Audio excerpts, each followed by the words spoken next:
আপনি জানেন আমি এদেশের মহারাজ, আমাকে একটু খেতে দেন, খিদে লেগেছে। দাও দেন গো। তো ভাই আর ভাতিজারা আজকে সকাল সকাল বেরিয়ে পড়লাম হরিরামপুরের উদ্দেশ্যে। যেহেতু আমরা ইটার হয়ে যাচ্ছি তাই কালুমাটি শহীদপুর হয়ে কেটে গেলাম। আর বর্তমানে এত পরিমাণ বৃষ্টি হচ্ছে, মনে হয় শ্বশুর বাড়ির মুখ দেখা হবে না। খালি একটাই ভয়, বন্যা না হয়ে যায়। হরিরামপুর এসে প্রথমে আমি জায়গাগুলো দেখে নিলাম। আমাদের শুটের জন্য যত রকমের কস্টিউম দরকার ছিল আগে কিনে নিলাম। তারপর 10 কোটি টাকা দিয়ে এই ডায়মন্ডের মুকুটটা কিনে নিলাম।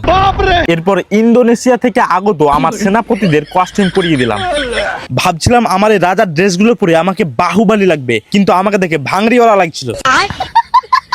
আর বাড়ি থেকে এতটা দূরে যাওয়ার পরও যে মানুষ আমাকে চিনতে পারে, আমাকে ভালোবাসা দেয়, আমাকে খুব ভালো লাগে। সবাই আমাকে 2-3 কেজি করে ভালোবাসা দেয়।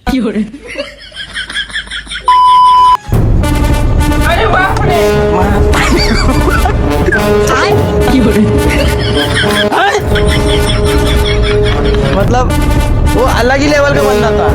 আপনি জানেন আপনি কার সামনে দাঁড়িয়ে আছেন? মন্ত্রী মশাই, আক্রমণ করো। তারপরে গ্যাঞ্জি ফাটা গরমে কোন রকমের শুট কমপ্লিট করলাম, শুধু তোমাদের জন্য। এত পাবলিকের মধ্যে গরমে শুট করি, তারপরও খুব একটা ভালো রেসপন্স পাই না। ড্রেস ফ্রেস সব চেঞ্জ হয়ে গেল। এই যে কাকু আমার ভিডিও দেখেন? হ্যাঁ অবশ্যই। আচ্ছা, তোমার বাড়ি কোথায়? আমার বাড়ি কখন আছে? হাজিপুকুর গ্রাম। মানে আমার ভিডিও আসে তো একদম অবশ্যই ভালো লাগে, হাসি। অবশ্যই অবশ্যই। আর গরমের মধ্যে এতটা অবস্থা খারাপ হয়ে গেছিল যে বাইকে বসে থাকার মতো পরিস্থিতিও ছিল না। তারপরেও নেক্সট শুটের জন্য চলে আসলাম চেকপোস্টে। আর মাথায় এতটা যন্ত্রণা করছিল, মাথায় কোষে গামছা বেঁধে নিলাম, কেননা আজকের মধ্যে আরো আমাদের 4-5টা লোকেশনে যেতে হবে, যেমন আলাল ব্রিজ, রতুয়া, মহাকালবোনা, আরো অনেক অনেক জায়গায় যেতে হবে। সকাল থেকে কিছু খাইনি, তাই তাড়াহুড়ো করে বিরিয়ানিটা সাটিয়ে দিলাম।